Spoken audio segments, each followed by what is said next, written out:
Let me interrupt real quick here, Byron. Congressman-elect Norman and Self are now in the front of the chamber. If they change their votes to Johnson, see if we can listen.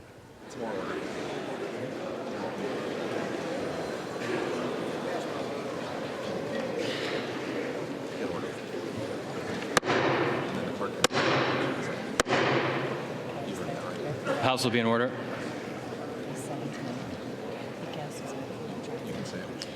Mr. Norman Johnson. Mr. Self. Donalds. Mr. Self is recorded as Donalds. Mr. Self Johnson.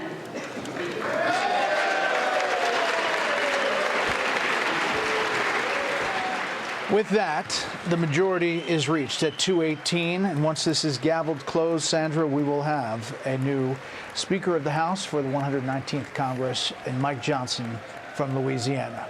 Took a little bit to get there, but you see the celebrations on the House floor. Well, we had the lawmaker on just a few moments ago who said he had just chatted with two lawmakers that were among those who voted for someone other than Johnson. Said he was optimistic. Sounds like he had a pretty good conversation because this is obviously the outcome of that. And there is probably a pretty elated Speaker-elect Johnson walking back up the aisle there, Brett. Let's listen in. We'll get a gavel here as he's shaking hands with all the folks. We don't know what the conversation was with Ralph Norman or Keith Self. That's Nancy Mace giving him a hug on the floor there. Let's listen into the floor.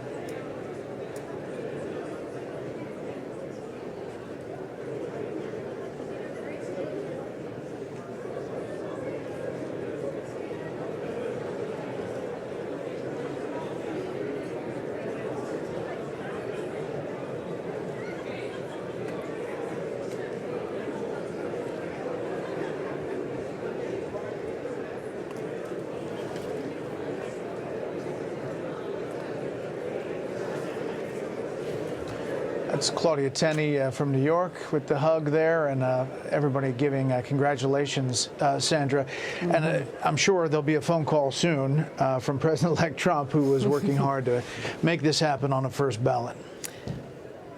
Joining us now, Molly Hemingway.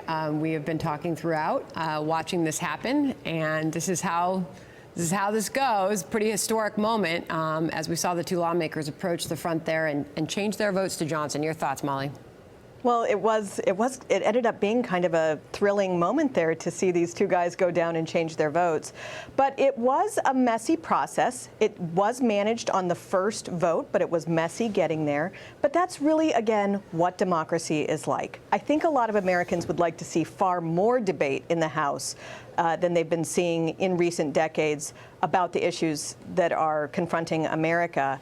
And this, might be the prologue of some interesting debates as we have new and fresh ideas about how to improve our state of government. But I think Mike Johnson probably understands, too, that he needs to improve over, not that he hasn't done a completely capable job in the last year, but that he needs to improve over what he's done and start getting more deliverables for Republican members and their voters. And that'll be much easier for him now that the Senate is going to be under Republican control and the White House as well. Byron York, you were interrupted before. Thoughts about this as we move forward and the Trump agenda and what happens now as the certification of the election happens January 6th? I think this was the Donald Trump effect because he's the president-elect. He is wildly popular in the Republican Party, and any Republican member of the House who's standing up against what Trump wants has to answer for that. Let's listen in. Received 218.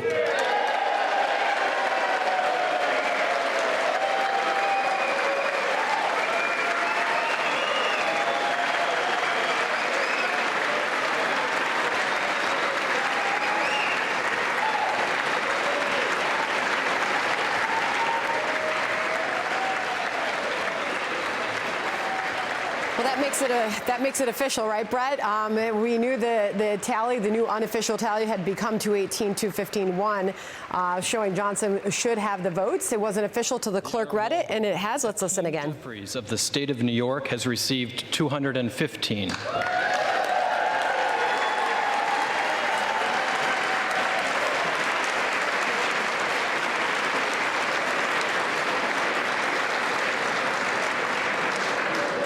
And the Honorable Tom Emmer of the state of Minnesota has received 1.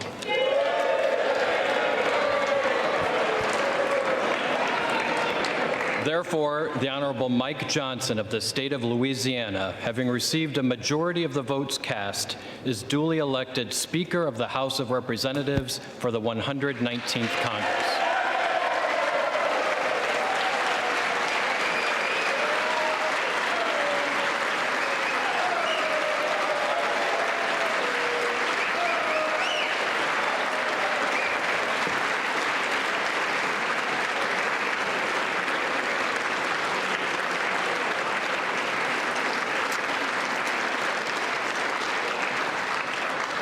The clerk appoints the following committee to escort the Speaker-elect to the chair.